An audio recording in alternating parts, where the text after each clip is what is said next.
So it's not a bad little time to look at things. Obviously, there's huge changes that are afoot, and you'd have to look at when you come around to SMSFs and property. I'm going to have show you a little bit later on. I haven't got many slides, but I'm going to deep dive into a lot of information that I've found up on the net, and we'll work through that.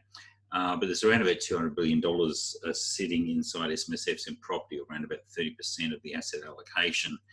A lot of these are sitting in trusts, pre-99 trusts, some in suits, some in syndications. There's a lot of direct residential property, a lot of LRBAs, obviously commercial property. And all of these are now being crunched with cash. So we can start to see, obviously, the government's COVID-19 packages are trying to prop up salary for individuals, but a lot of businesses, particularly in the catering, in the service industries, have just disappeared. And as a consequence of that, the landlords are in a bit of strife. There's also danger too that if a landlord has got a force majeure clause built within their deed or their lease, that effectively that may make that lease null and void. So they've got to be really careful about that one. We'll go through, the Commissioner's come out with some pretty good guidelines around this, and looks as though he's taking his hands off over the next couple of years, which is fantastic. And you can already see that the lawyers poking their heads around and saying, well, don't worry about what the Commissioner says. You still need to come and get legal advice. Well, unfortunately, no one's got any cash at the moment, so that to get detailed legal advice over a period of time just doesn't make sense. So things have to be moving pretty quickly. And for that, look, none of us could ever pick, although I was only at a conference like 3 weeks ago with 50 or 60 accountants, and we were going through a whole lot of issues around, what's coming up. And it was funny, at that conference, no one wanted to talk about COVID-19. Just look, that was the elephant on the table. Let's not talk about, let's work about the future. And then a week later, I had my conference, which ended up being primarily streamed across Australia, and we've now got Eventbrite seeking to have interviews with us to cater for it, or to at least consider what's, how to set up a streamed event rather than a face-to-face event, because obviously they make money on ticket sales. So we need to move quickly, and the two things: every cloud does have a silver lining. We just got to look for it, and every crisis brings an opportunity. And look, at the end of the day, none of us have ever experienced this amount of change, translocation. I mean, it's okay for me. I've worked from home since 2002 and been able to travel around the world and essentially work from hotel rooms to cafes, bars, everywhere. But for a lot of people, the first time, it's a bit of a shock. In fact, from the anecdotal evidence that I've heard from a number of people, they're finding that their staff are a lot more productive by working at home, which is not a bad thing. I think we'll end up finding out that this is going to be a way of the future, particularly around commercial. Now, that has another impact, is that will that commercial space that we've used in the past, will we ever need so much, or we will just end up having hot desks that when people come in for meetings, etc. So a lot of these things are starting to put some pressure on everything. The governments, the regulators, the banks, to a lesser extent, institutions, basically throwing everything into this. Obviously, the $10,000 super now, and also July is a big issue, and you can see the industry funds are obviously concerned about that. But then again, they had the hubris of running really short on cash, or low cash. Remember I showed you Host Plus, they're running a zero cash portfolio only 3 weeks ago. So it's amazing that how they quickly got caught. And I'd say, as I said before, Host Plus is gone. In the long run, it'll be merged with Australian Super. It'll take a while. They'll fight, but at the end of the day, all hands on deck. We've got the job support program. We've got the other one, the $100,000, which goes to employers, if they have their PAYG, which seems to me doesn't make much sense around that one. Up here in Queensland, you can get loans of up to $100,000 unsecured, but unfortunately you've got to go through a lot of hoops. And it's usually the ones who have got really solid businesses who have got all their compliance up to date that are able to get access to these. And unfortunately, most of the people who aren't up to date really are being isolated. But look, social distancing. So the three big impacts on our life, obviously health, wealth, and also our freedom. And it seems that we're being, it's just this continual barrage. I tend to just sit up in my office, do a lot of queries, coming around the self-managed super funds, building up a whole lot of other stuff as well. And that, from that perspective, if you sit down, and I start my day usually around about 5 o'clock, I'll go down to 5:30, listen to the news, and by 6 o'clock, I can tell you almost want to go and get my beautiful kitchen knives and slash my wrists. So, but that's not the way it is. I mean, we've got to put our heads up and move while I think there's a good opportunity and money to be made there. This is usually when I remember I worked at Rothschild, and as they said, from their perspective, money's to be made when the blood is in the streets. And I can tell you there's a lot of blood in the streets at this present point in time. So it's a good opportunity, I feel, and we need to work into where we are at the moment. So I just want to cover a lot of issues because we're all in this lockdown mode. But at some point in time, we are going to get out of it. So I want to look at the stuff we need to look at now for properties, put that in place, look at what the Commissioner said around COVID-19 and SMSFs, and look at potential strategy around that. Now, the good thing about this is, particularly for those clients who've got property and got cash inside SMSFs, they're actually in a good position. So they're ready to not spend, well, they are ready to move if they need to spend. But if you do give advice, they've got money to pay for that advice compared to a lot of small business owners who are against the wall.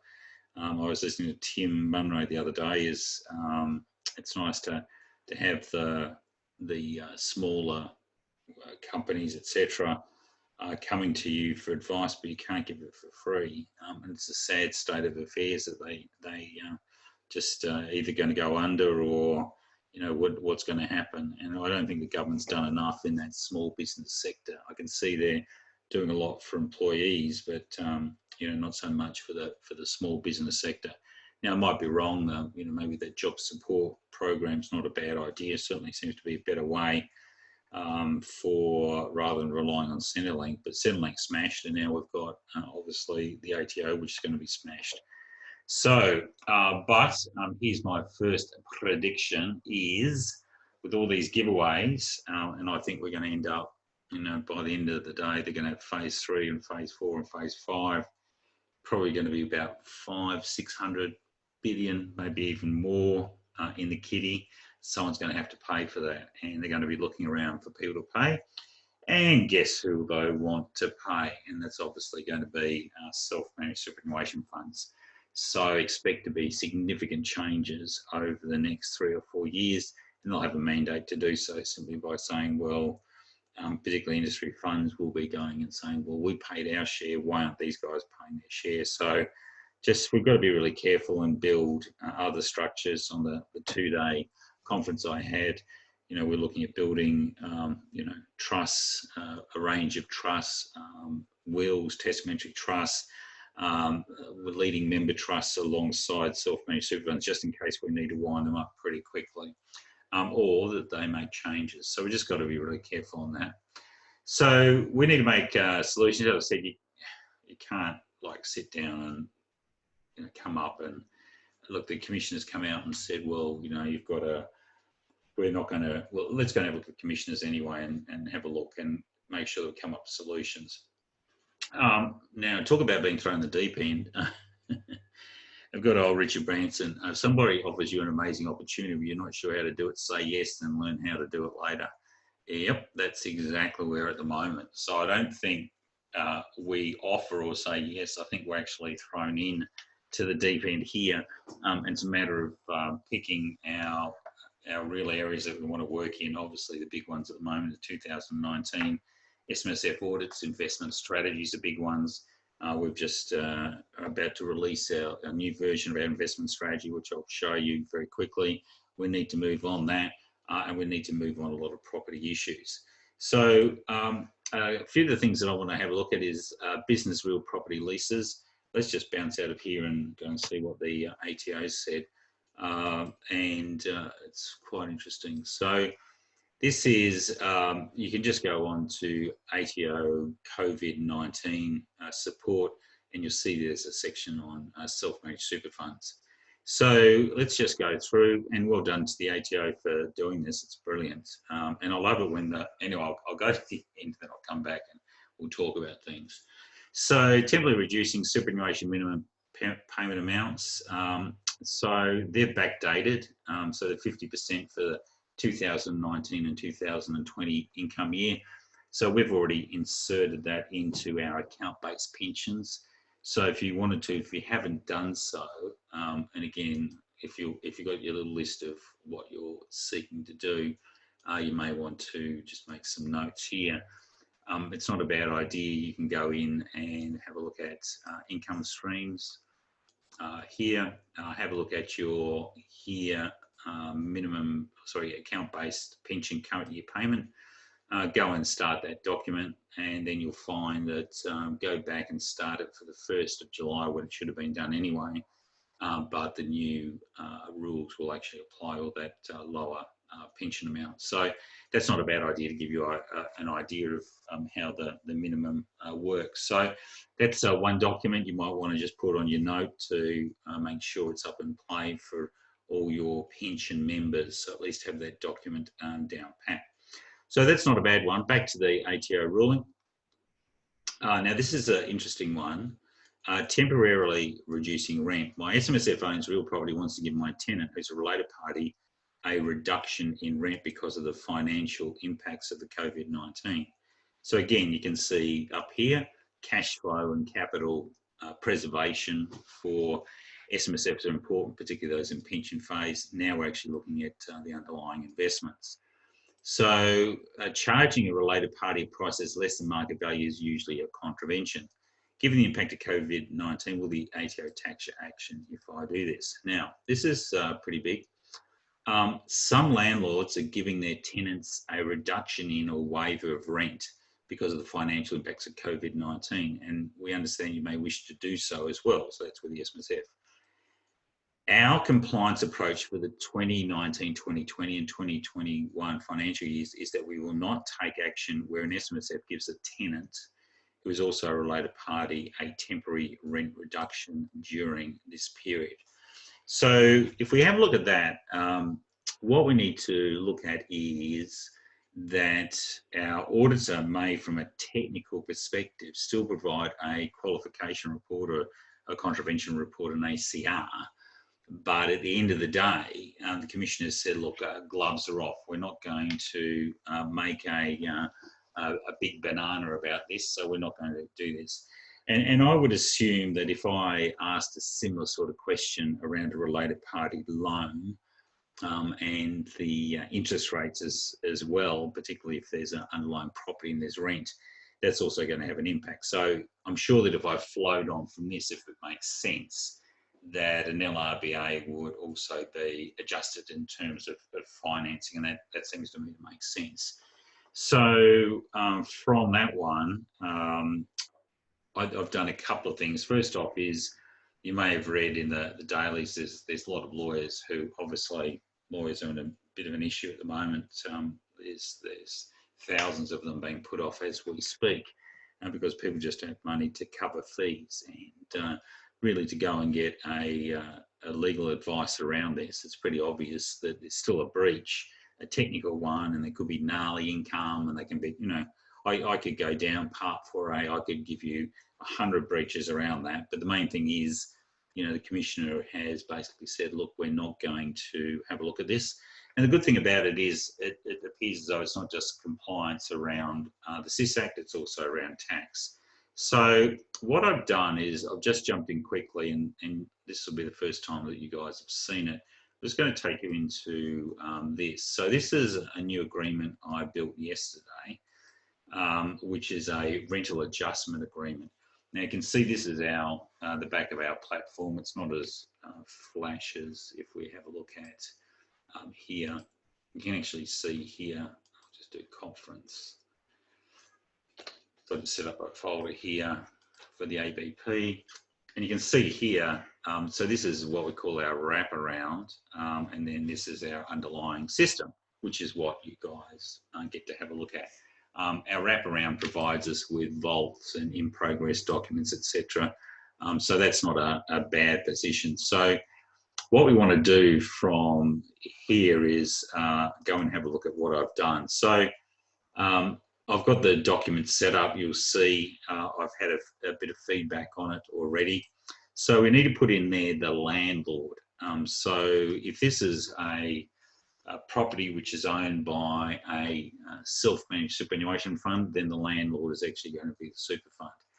If it is a bare trust, LRBA, then it's actually going to be the trust. And so we might put in there the Smith family, sorry, I've got a bit of typo there, Smith family bare trust. And so then we go down and, you know, we might have there as individuals, so on and so forth.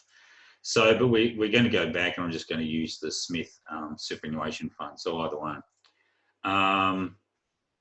Michael Samu, do you think investment strategy ATO focus will also be set aside for now? I would say,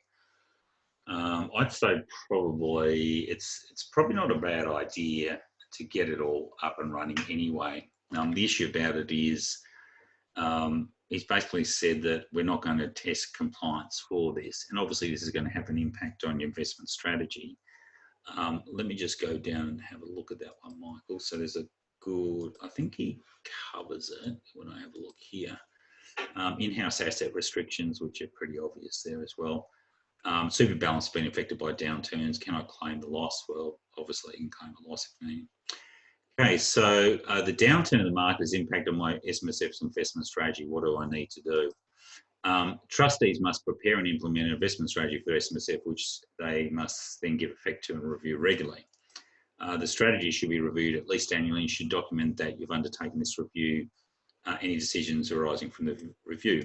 Certain significant events, such as market correction, should also prompt a review of your strategy, may require updating your investment strategy.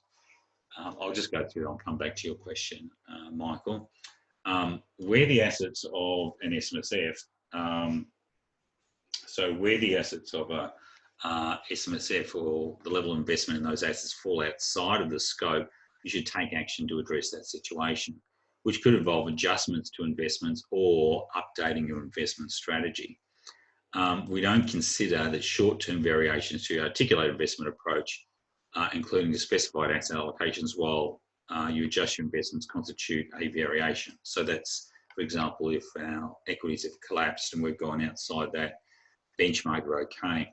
All investment decisions must be made. So good question, Michael, but it looks as though he's sticking with the investment strategy. So I keep on going down the track, but it just means you may have to adjust it for that.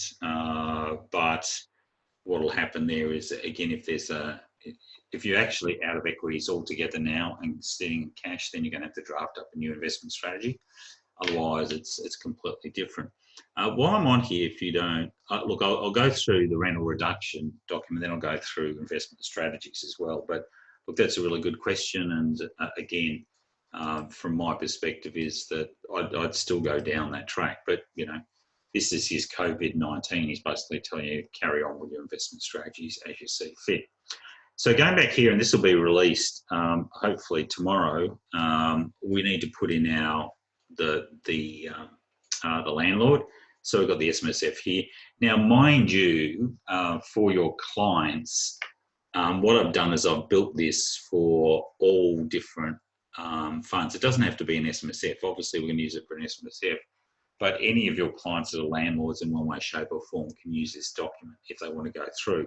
And let's face it, it's probably better to reduce rent than putting a client out of business. I saw some idiot who said he wasn't going to change rent for any of his clients. But I'm sure if I look through a lot of his clauses, which we don't have in our commercial lease, there is no force majeure. So force majeure generally cancels the contract and there's no damages. So that's like, or, and here clearly this would be counted. Well, Tony from Abbott-Family reckons that definitely said that this would be a case of force majeure. So we've got the name of the company, ACN, the registered office. We've got the directors there. Here I've just put sole director John Smith. We can put the contact details in there plus the bank account. What I am going to do is I might extricate that from the document because we really don't need to have that. We've already got that in the head lease. So the way it works is we've got an existing lease and then this layers in over the top of that particular lease. We've then got the tenants. So the tenant, what I've got here is being the family trust. So we've got the business real property sitting in there and it's coming back to the tenant. Again, we probably don't need these contact details and ABN, but then again, it's probably not a bad idea for the sake of inclusion to include all these. The premise details, in fact, I might leave all of this in, I think, mainly because, if you've gone down the track from a market valuation point of view, if I've gone down the track and I put the ABN, BSB and all that sort of stuff in there, it really means that I am showing that this is like a real life situation. So we'll actually leave that in there. So let me just go through and put in here, the phone number, 029.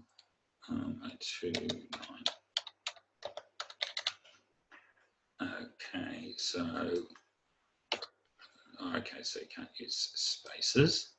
Then put the email, b@billy.com, ABN, BSB 852416, account number. Okay, so we'll put that in there. Then we've got the tenants details there for family trust. Again, put the phone number there. Probably it's always going to be much the same anyway. If we have a look at the phone number, I'll put that in there.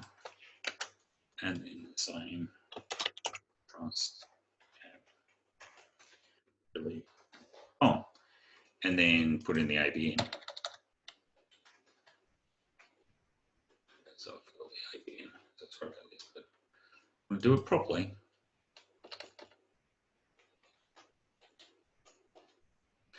Okay, so the premise details.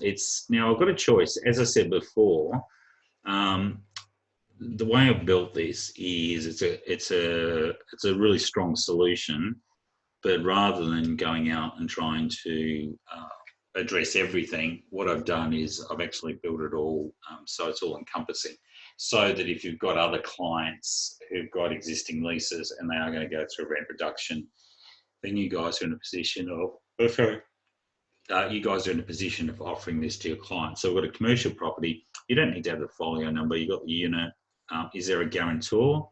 If there is a guarantor, then you can, obviously you can see there's guarantor details. I'm going to go no in this one.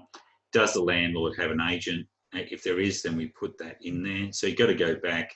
You'll find all of this on your head lease. So if you used our commercial lease, if there's no agent or guarantor, then you simply go no. And you have to always make sure you complete those, otherwise it won't be done. So no guarantor and also no agent as well. Okay, so let's go to the rent adjustment. So the agreement date, this can be backdated to obviously the start of the coronavirus. So probably early March should be the appropriate place. The date of the deed, you can do the date of the deed now, but it's effectively the agreement date is backdated. Date of the existing lease, you need to go back and, because this is being attached over the top of the existing lease, start with that, have that by the side, and then start to build with this one. So when was that actually created? How is the rent paid? Again, have a look at the existing lease. The new amount of rent, so let's say it was $2,400. per month or quarterly. Let's say it's 12,000 quarterly, and we've dropped it down to 3,000 quarterly. So we've had quite a significant amount. And if you go back to the ATO's guidelines, again, when we have a look down here, he talks about charging a related party is usually contravention. Now he says, so some landlords are giving their tenants a reduction in or waiver of rent. So you can be in a position there of taking our rent right down to zero if you wanted to for that period. Now it depends on how long it's going to last for, we don't know.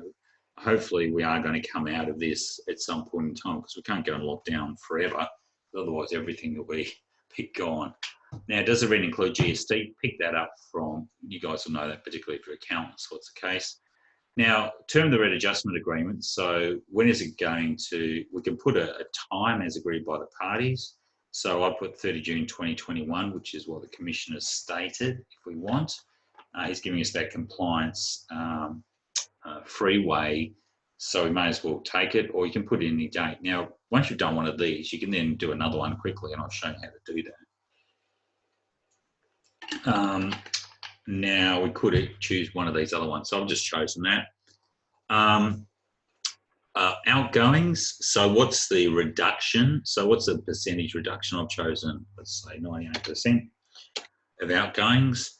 Now, what we've got there is, let's say the tenant's business was for a restaurant. Now we can put in there to include take away plus the sales of wholesale food and any other food related purpose. So what we're doing is we're actually getting into the guts of things, because if you have a look at a lot of commercial leases, that if it's just solely for restaurants, then that's all you can use it for. But a lot of restaurants are going out and using it for other purposes now, or trying to do whatever. So we need to put that in to, again, cover it from a residential purpose.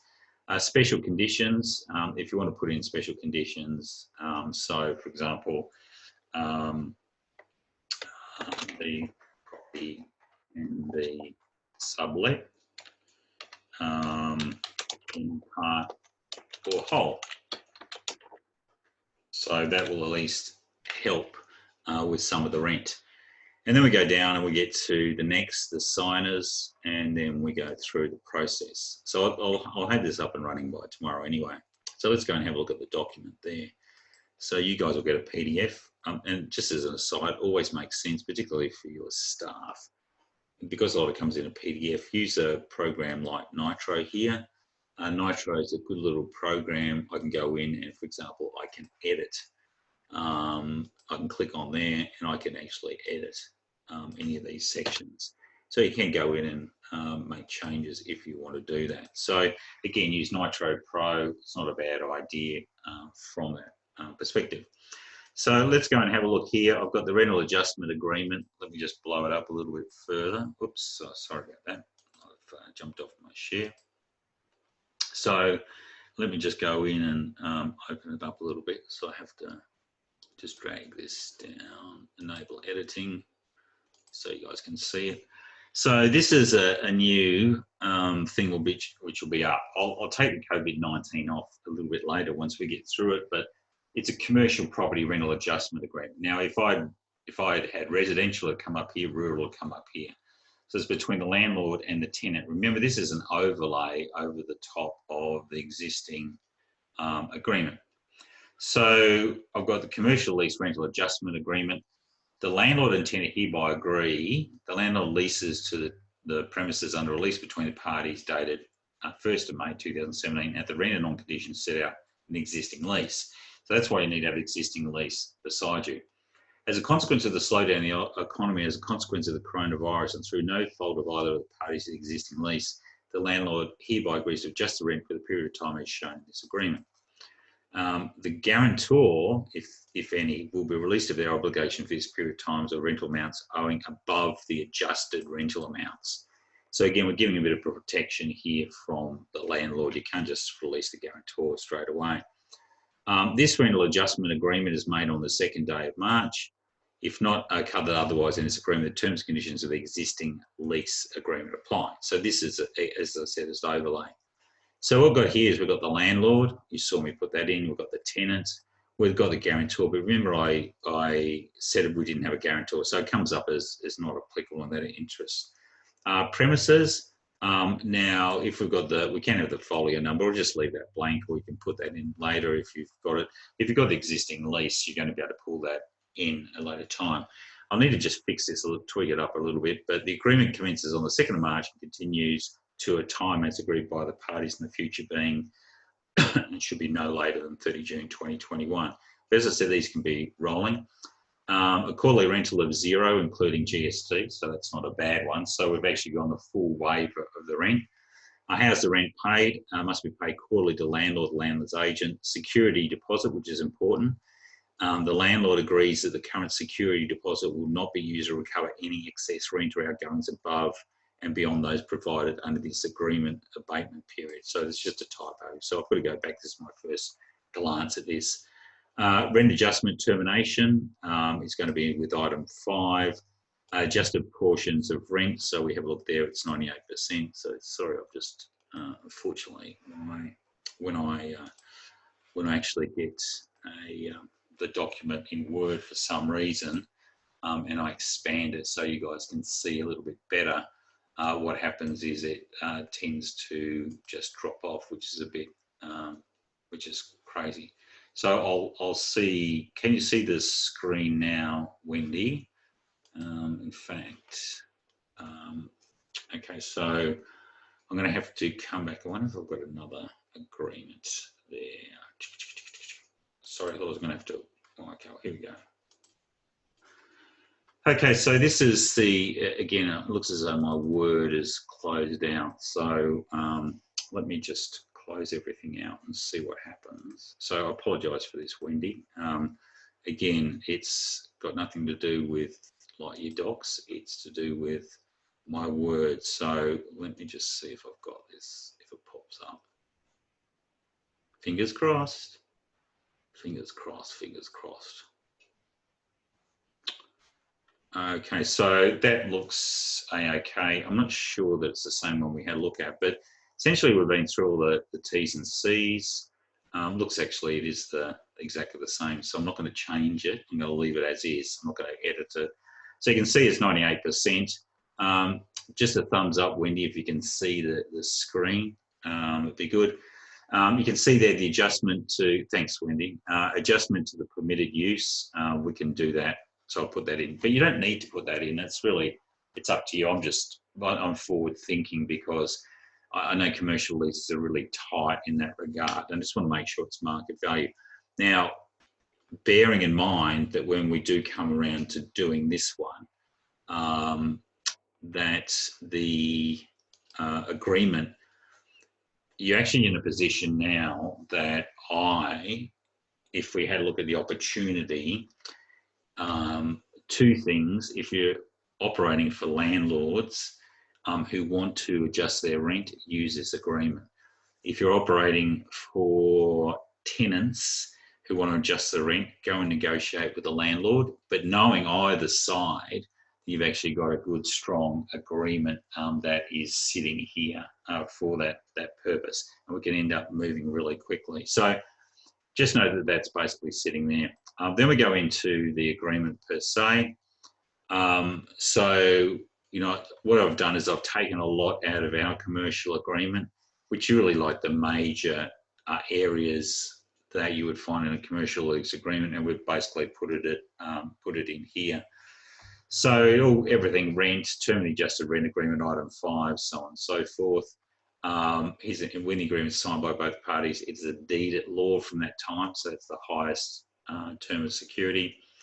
We've got the premises, there's no car space, and then I'll go through a lot of these issues, adjusted rent, term, rent review. So the landlord and tenant agree for the period of the agreement, there will be no rent review of the adjusted rent unless the parties otherwise agree. Because if you don't have that, then You don't want to go down this track and then find, but when it's between the two parties, that they're both related parties, it's okay, but you don't want to go down the track and then find that you're acting for a tenant. You put this in place and then the landlord comes 30 June and raises it by CPI. Although I don't think there's going to be, in fact, I'd say we've got deflation at the moment, so it's a negative CPI. And then we've got, at the end of the agreement, the landlord and tenant will revert to the rental payments in the existing lease. So again, I have a look through this one. Continuation, at the end of the term of this agreement, the existing lease remains in force and should continue for the remainder of the term of the existing lease and following the termination of the existing lease agreement as per the term and conditions of the existing lease agreement, which is usually a month-by-month basis. So we talk about utilities, prohibited uses, and this is just really an emphasis of what you'd find in most commercial leases. Then we go down to subletting. So I put in a little bit around that one. Now with the subletting, if they do, I've just got before any consent, the landlord may seek to amend the adjusted rent. For example, if we're subletting to 10 people, then we can't, obviously, if there's only 2 people allowed to 2 people, then we're okay. Our landlord's access unexpected events. So this is not quite force majeure, but force majeure would be covered. But so we've put unexpected events in here anyway in our commercial agreement. So if we just go down that, guarantors reduce liability if there is one. As there is none, it doesn't make any difference, but it's only going to be for the amount of the adjusted rent, not the full amount, because the worst thing you want is you adjust it down and then the landlord comes and tries to get the security, access the security deposit or the guarantor. I mean, that doesn't make sense. So when we have a look at that, then essentially we're off and running. So, and I've got here, special conditions can be sublet in whole or part. We sign off and then essentially we're off and running. So it's about 16 pages. And that'll be up and running by tomorrow on our site, depending if I can squeeze it past Ashley for help in doing that one. As I said before, the other one that we need to look at is in terms of related party loans. So the first thing is, if it's between related parties and we have a rental reduction, prima facie, that's a reduction of expenses, so it's gnarly income. So you don't need to go to a legal firm and get that advice. I'm telling you, it's gnarly income. Potentially it's non-arm's length. There's sole purpose test. There's 100 issues that I could point out, but at the end of the day, the commission is saying we're not going to run compliance. So if you're going to adjust it, might as well adjust it down to 0 and see what happens. Again, there'll be a contravention report, but you can rely on, the Commissioner's guidelines. And I think, later on down the track, that you'd be pretty hard pressed if the Commissioner tried to attack it. Just be very careful. Again, you could have Part 4A, you could have everything there. Now, the flip side of the equation is that obviously the rent's being reduced to the family trust. But then if we've got a related party loan from the family trust, the reverse, and we're using PCG 2016/5, which is currently a interest rate of 5.94%. It's going to blow our bags out, because what will happen is we're going to end up putting more money over into the family trust. So what I'd be doing is refinancing. I will be building a refinancing package for existing LRBAs. So I have got that down pat. Probably find, I'd probably move away from PCG 2016/5 and find a commercial rate of return. So I'd probably just use a normal commercial borrowing rate at the moment, interest rate, which is probably going to, or something's taken from the RBA, which is probably going to be about 2.5–3%. So I'd stick with that as a rate. But then again, if he's going to be quite circumspect, maybe we go interest free on the underlying loan there. And that would also, we're talking about obviously an LRBA there, and that would apply to both suits and also apply to 1322C trusts. So obviously there's no borrowings in 1322Cs, but likewise for that, if we've got rental issues, then that would flow up, and same with suits and the borrowing. So you've got all this stuff here. We want to make sure that you get the documents and get on that front foot with your clients as soon as possible and come with a solution. Otherwise, you're going to, it's just going to hang around like a bad smell, because at least if you get it done over and done with now, one is charge a fee for it. I know all of you guys are on licenses or subscription, so charge, $750 to do the lease. Don't worry about doing advice work around it. It's a rental issue, so it's not a financial services issue. One is property excluded. Second one is you're not telling them and making a recommendation to invest in property or into an investment. So I go down the track there and just simply do an adjustment to the loan, a refinancing, and also I'll be doing obviously that lease. Not only that, but across all your clients if possible. Valuations. So with our valuations, do we just simply take 30 June? We can see obviously with in-house assets test, the commission has come up, which I thought was quite interesting with the valuation, and we've got here. The downturn in the share market may result in the fund's in-house assets being more than 5% of the fund's total assets. The in-house asset rules would be breached. What do I need to do? Well, if it does go down, if at the end of the financial year, the level of in-house assets of SMSF exceeds 5%, the trustees must prepare a written plan to reduce the market value ratio of funds in-house assets to 5% or below. The plan must be prepared before the end of the next year of income.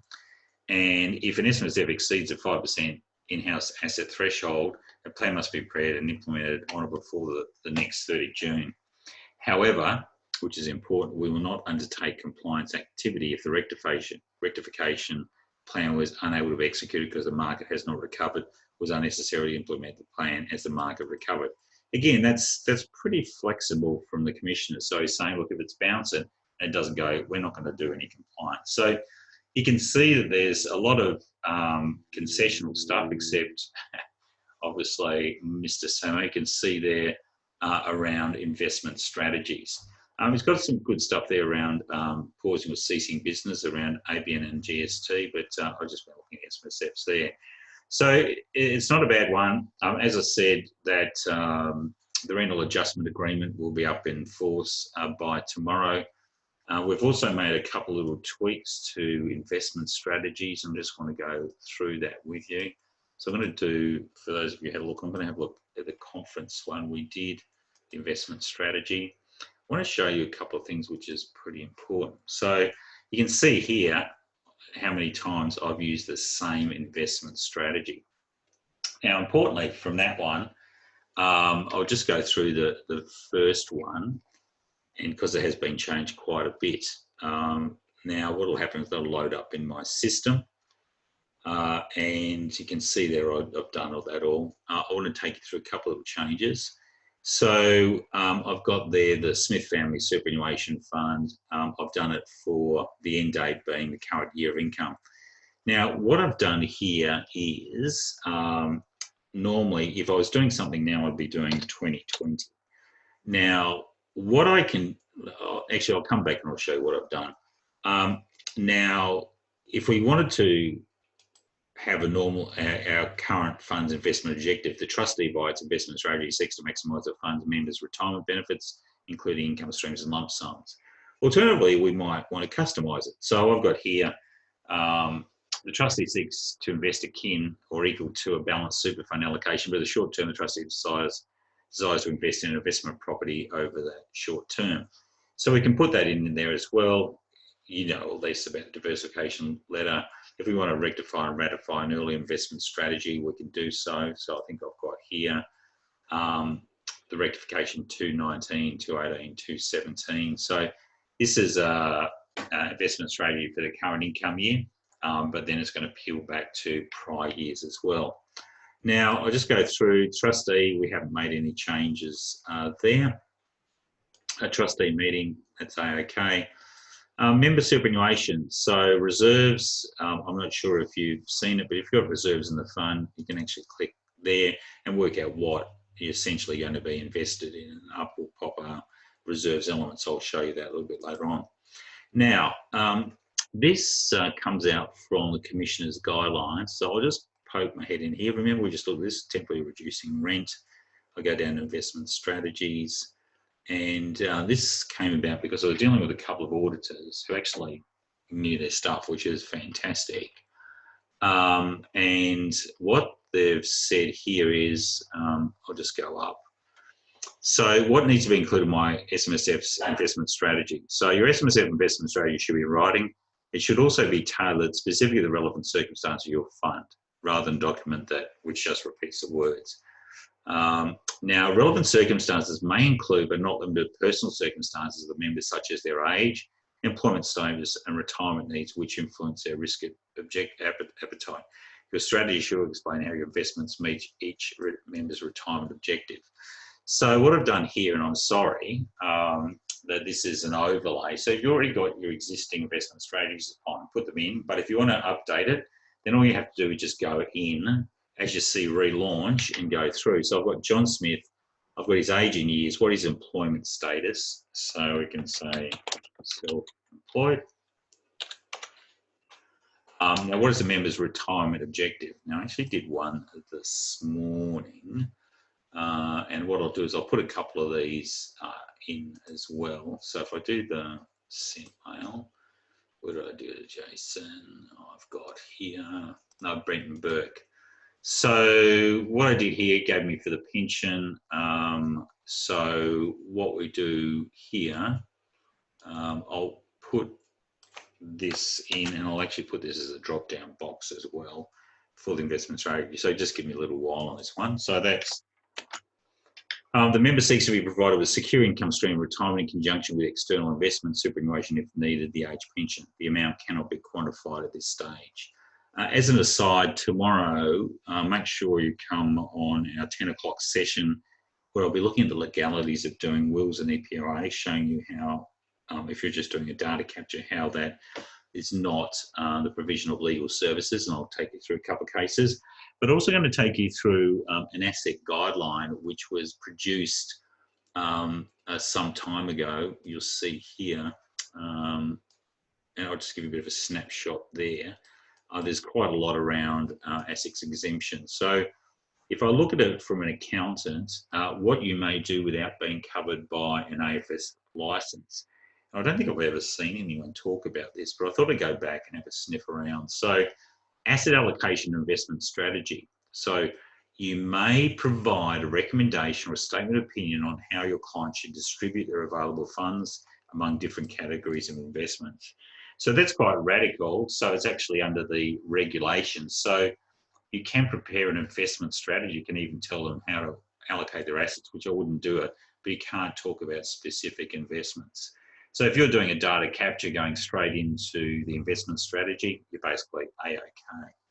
So from that perspective, if I go back to my investment strategy, so we go through, so we put this in. I've got one for pensions as well, which I'll put in. So this is just going to give us a bit more. Does the member have a pension? Yes. Does the member have an existing? So I'm going to go no there. Do they have an existing policy? Yes. I'm about to update the insurance policy as well. Sally, again, she's let's say she's retired. I'm taking a pension. Then what we can do is I'll go back up here. The one that I had up here was Control C, put that up here. And I'll honestly, I'll put this stuff in so we can do it. So I've got the member is in their retirement phase. So I'll put these in as choices. Seek a secure long term. Do they have a pension? Yes. No existing insurance. Then we've got Max. Again, that would be the same as John Smith. And also is currently employed.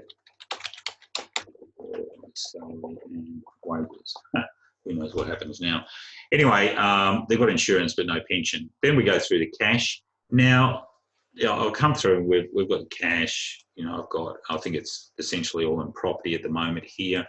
So actually, I think I'll put it all in equities there. So I've changed from property to equity. So I'll go no there. Let me drop it down.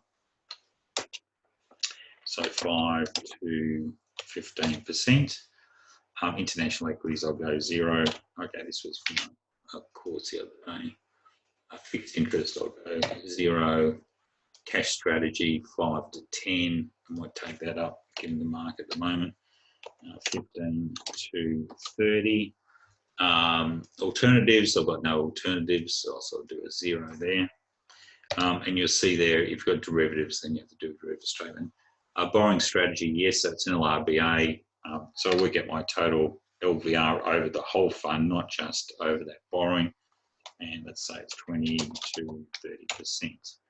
So I just put that in there. Other asset, I think I've got there. Okay, so motor vehicle and equipment leases. So I'll put those in there as well. So that's where you've got the, remember a super fund can actually buy a car and then basically lease it back to the business as long as it doesn't breach the 5% rule. Now, again, if it goes above that, then, we look at the potential COVID impact of that. So what we've got there is I just finish that document and up will pop the document, and you can see it's quite extensive. This is the first time I've actually done it live, so I just wanted to see those couple of changes. So if you want to go back and do it, you can. If you want to fix up, but look, let me just work on dropping those boxes down. So we've got a couple of ones there. Alternatively, you can just put in whatever you want there. So we've got the funds investment strategy. We've got our deed of rectification, ratification for prior years as well. And then we go into the investment strategy. You can see there, I've got the investment objective. Remember, I did the basic one. So this is the new one, first time I've seen. So we've got the member, age, employment, retirement objective, pension, and insurance policy. And that correlates with here. So include age, employment status, retirement needs, and influence risk appetite. And goes on later on to talk about insurance. So we've now beefed that up. Sorry, it's always it's an ongoing position, but that's just the way things are. So we need to obviously make it as best as possible. So as I said, you can go back and fix things up. You can see all my allocations there. It's in resi property. You've got here the investment strategy, insurances, which I will beef up. And then we've got the reserve strategy. I've got derivatives in there, which I should have taken off. And then we're basically off and running around that one. So I didn't choose wholly over 75% in property. Otherwise, the residential research paper would be. So that's a couple of changes to our investment strategy. Let me just go through and clear off the other issues before we finish off. So we look at our valuations, watch out for in-house assets, potentially around that one.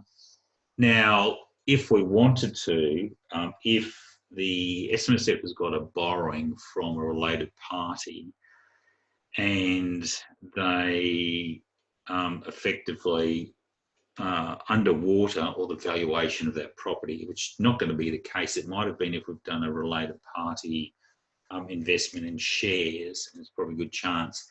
We can always walk away from it and count our losses and get rid of our borrowings. So don't ever think about that, particularly if you're doing PCG 2016/5. There's no requirement for personal guarantees, unlike the banks, etc. So we can walk away, and if we walk away, then that property will be transferred back to the lender, and generally that's not a stamp dutiable consequence for that. So just watch out for that one. That's not a bad one. Property transfers, it's not a bad idea now while we can, particularly if we're outside and we've got properties outside, to probably try and get some asset protection and put them into our superannuation fund. If it's commercial property in South Australia, there's no stamp duties. If it's part of our business, then we can obviously use the CGT concessions. Victoria, we can transfer it in as well. Western Australia, the concessional duty, and obviously New South Wales as well. So we've just built our SMSF deeds to actually include provisions for that to enable those properties being transferred over and to be held separately in an investment strategy just for those retiring members or their transferring property members. So That's now sitting inside our deed, which is perfect. So it's not a bad idea to look at property transfers. But again, you're going to have to do it. Whatever you do now, you're going to have to do it virtually with no cash. So there can't be bills from the tax office, etc., to pay or stamp duties. So we need to look at ways of where we can do it with low rates. Secondly is from that one, make sure that your fees are the only fees that are involved when it comes down to documentation, etc. So you can use SIS regulation 1322C trust. Many of you got that. If you've got a residential property which is sitting in your family trust already, then it might be difficult to transfer it into a 1322C. But as we bounce out of this, there is going to be a lot of discounted properties up there. So if you haven't got the cash holder in your superannuation fund, throw it up into a 1322C if it's going to be 100% owned by related parties. But the borrowing can come down at the family trust level up to the units in the 1322C trust. But we'll look at a lot more of that once we start to bounce out of the disaster. Land tax grouping, if we have a look at particularly New South Wales, I think I've got a little diagram here. Where's New South Wales? There we go. So for New South Wales, stamp duty and more importantly, land tax, unlike most other states, New South Wales groups related entities. But in terms of trusts, if it's in a, you consider to be the owner of the interest in the trust if you're a beneficiary, but you can be excluded if it's a fixed trust. And if you're looking at that, if you want to set it up, then you can go into our products and you'll see that our New South Wales fixed trust, as I go down here, fixed trust there, that's for land tax grouping purposes. But the other one that I wanted to show, of course, was superannuation trusts and also trusts created by a will excluded.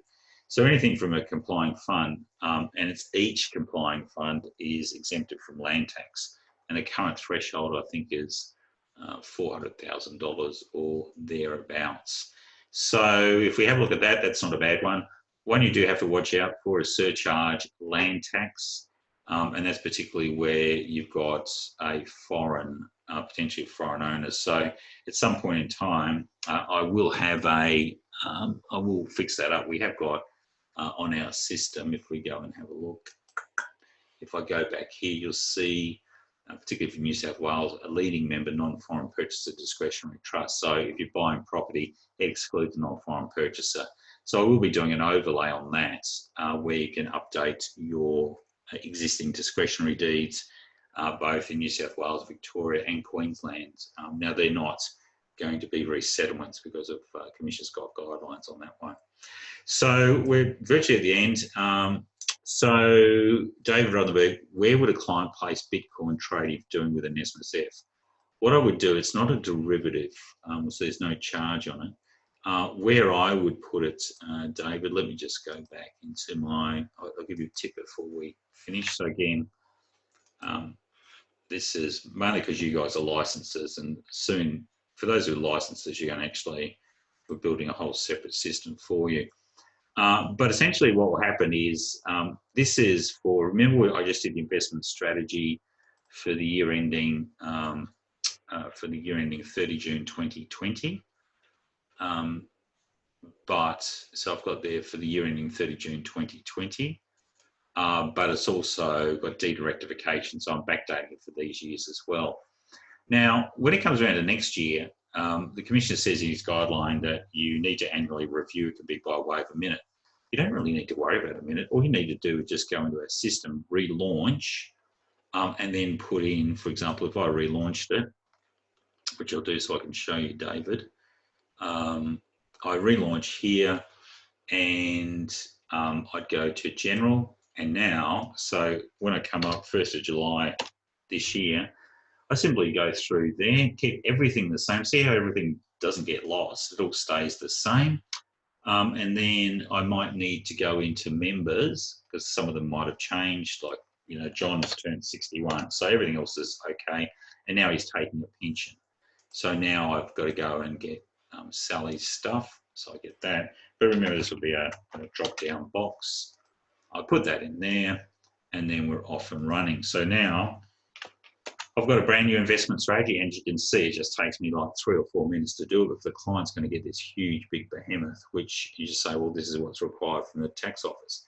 Now, David, what I would do is if I have a look at alternatives, look, I don't think Bitcoin's there. I'd go down in other assets. So, for example, would you like to create another asset? I've got in there motor vehicle leases. I'd do another one. And I'd go, what is the asset class? I would do cryptocurrency. What are the key characteristics to provide an edge in case all of the monetary system fails, which is probably quite likely. As I said, watch when we come out of this, what they're going to do with SMSFs, they're going to smash it, absolutely smash it. What's the trustee time frame? Not sure, 5 years or short term. What's the benchmark allocation?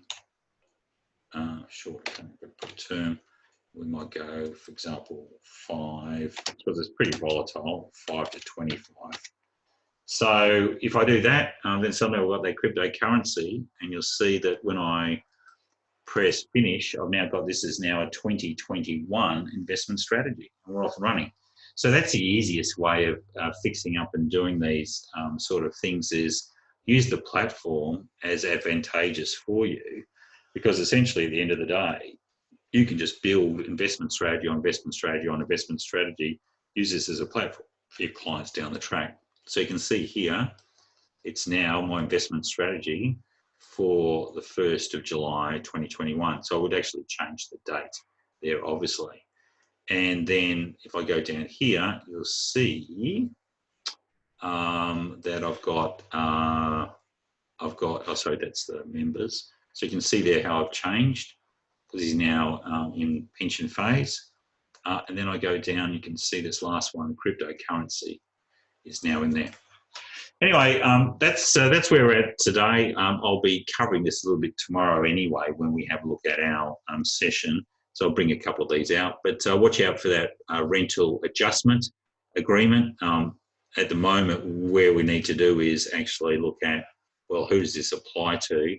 And don't just, it's nice to talk about SMSFs, but have a look. You've now got a piece of tool. Go to your local LJ Hooker office or all the real estate agents around your environs. Just simply say, look, if you've got clients, because there will be some rent issues that are coming out. I'm sure the government's going to address that. So have this in force. Go out and say, look, we've got this, and we're only charging $300 to do this, and we can do it virtually overnight, which is perfect, because you know what lawyers are going to charge. They're going to charge an absolute fortune. But anyway, that's enough for me today. And thank you again, David, for that. And look, we're all in this together. Please feel free to give me a call at any point in time, and let's go on. And I'll see you guys tomorrow. It's Grant Abbott signing off.